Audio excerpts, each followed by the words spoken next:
Welcome back to Cribs and Ribs, everybody. Today we're going to smoke some beef ribs.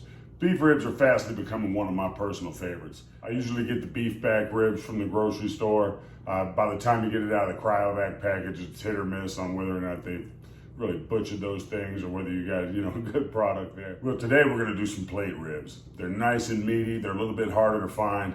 I think it's the ultimate prize of barbecue. So these are our plate ribs right here, everybody, or spare ribs, if you will. Dinosaur ribs, whatever you want to call them, but these are the ones with the big bones. As you can see, the marbling on this is beautiful. These are prime beef ribs. I picked these up from the butcher's block over on Durango here in Las Vegas.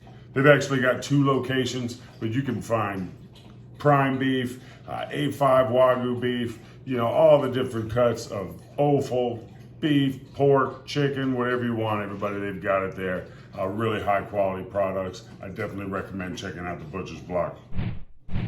The flavor on these ribs will be tremendous, but one of the greatest things about cooking beef ribs is just how easy it is. We're not gonna have to wrap these. You can if you want to, especially if you're using an offset smoker. But we're gonna be using the pellet grill. On a pellet grill, it's a little bit harder to get that bark set, so we're just gonna smoke this all the way through, about on 250, and I'm guessing it's gonna go for about 9 hours. But the prep's real easy. Let's get started. So with these ribs, before we season it, we're gonna have to take off this hard layer of fat as well as the silver skin just to let that smoke get through and get to the meat. But the first thing we're gonna do is take care of this membrane here. Now with pork ribs, we'll just pull that right off. With the beef ribs, we're not gonna have to pull that off. It'll come off real easy when it's done cooking, and while it is cooking, it kind of helps the ribs to hold together and cook a little bit better. So all we're really gonna do is take our knife here and leave some score marks through that membrane. And this is gonna let the smoke and the seasoning break through that and get to the meat.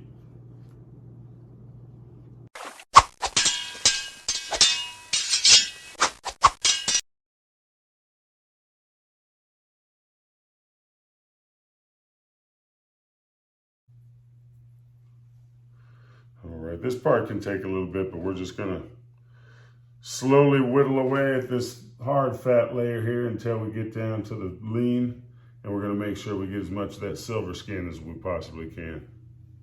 I don't wanna cut too far into the beef, so I'm just making sure I just make little small cuts and just shave off that thick layer of fat there.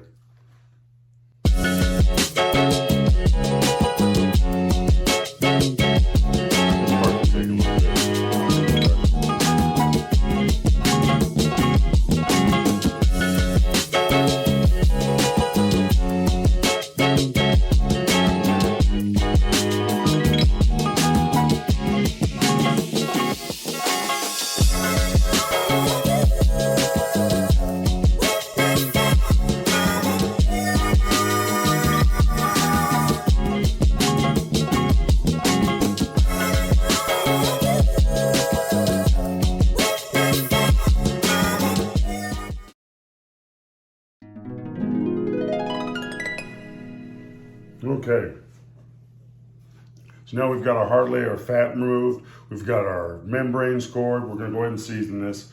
Again, you can season this however you like. Whatever beef rub you like to use.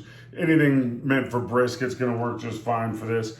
Salt and pepper would actually be more than appropriate on this as well. Got a prepackaged salt and pepper and garlic mix here that's pretty high quality. We're gonna go ahead and season it liberally with this. We really don't need a binder or anything. So I'm not brushing this with mustard or oil or anything. We're just gonna get a pretty good layer of seasoning going.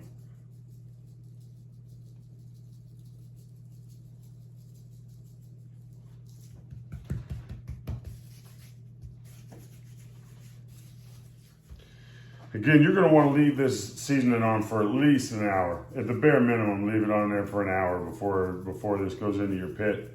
But you could put this on overnight if you like. That'd even give you better results.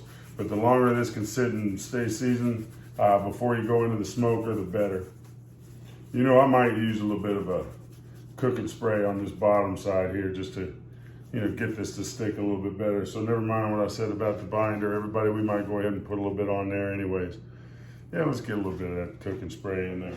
All right. Again, it doesn't really need a serious binder there, everybody. I'm just gonna hit it with that non-stick cooking spray just so that this will stick a little bit better.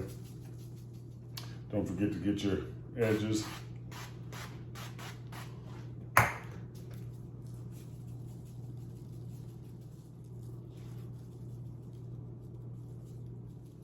The marbling, I can't believe on these.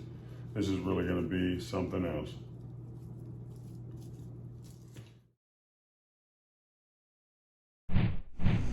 All right, we got the pit boss up to temperature here. You're shooting for about 250, but the pit boss has got a smoke setting basically where it just kind of smokes it nice and slow and low. The good thing about beef ribs like this is they're very forgiving. You know, as long as you season them real good and you cook them at a low temperature, take them off at the right temperature, you're really not going to mess it up. That's one of the things I love about these. You don't have to really wrap them or anything. You can if you like. I'm not going to wrap these simply because I'm cooking this on a pellet grill, so it's going to be kind of hard to develop the bark as it is. All right, so I'm going to keep that on the slow and low setting for probably about 4 hours. And if that, I'll check it in 4 hours. If the bark starts to set up real good, I'll bring that up a little bit more to about 250. I really don't want to cook it any higher than 250. We'll check in about 4 hours. All right, everybody, let's take a look here. So these have been on for about 4 hours. And as you can see, that meat's starting to pull away from the bones. It's perfect. We're starting to get a nice bark here. It's starting to dry just a little bit, so I'm going to spritz it with just a little bit of apple cider vinegar and water. It's a 50-50 mix. We're not going to go crazy or anything on there. You're going to cook this similarly to brisket as far as the temperature goes. So you're going to take that off somewhere between 201 and 203. But really, the real test for these beef ribs is going to be probe tender. All right, so I think we're probably looking at maybe another 4 or 5 hours, but I'll probe this in about 2 hours just to see where we're at. Okay, so this has been going for about 9 hours.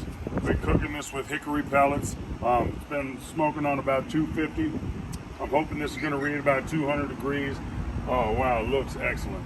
You can see that bark is looking really nice. You want to tap it right in between the bones there. There's just no resistance in there at all. That's coming in at 188. I'd really like for that to be over 200, but it's really soft. I think I'm going to give it maybe another half hour, and I'll pull that out of there. So folks, this took a little bit longer than what I was thinking. All in all, it was on the smoker for about 10 hours, but it's unbelievably tender. There was no resistance at all when I was probing that thing. And look at this, you can see just how soft and jiggly that is. I'm gonna go ahead and tent this in foil and let it rest for about a half hour before we cut into that. This is gonna be one of the best barbecue meals out there. All right, everybody, I can't wait to get into this thing. Let's go ahead and flip it over first and take that membrane off the bottom. Oh, look at that. The membrane just pretty much disintegrated. All right, these bones come right out.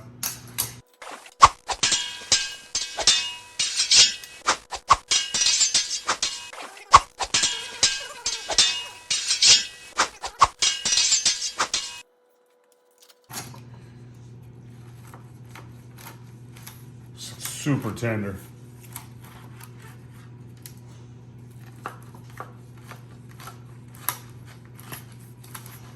Now you can serve these on the bone. I've got 3 bones here, but I've got a family of 6, so I decided to go ahead and take the bones out first, slice it up a little bit to make it a little easier to share.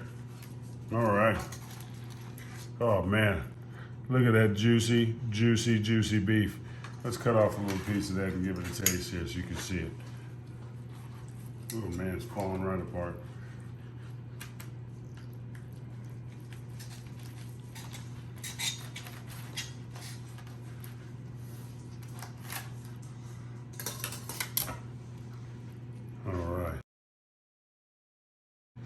Look at that. Look at how juicy that is. That's nice and hot, everybody.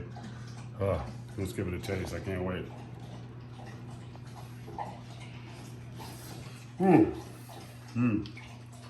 That's nice and hot, though. Oh, man.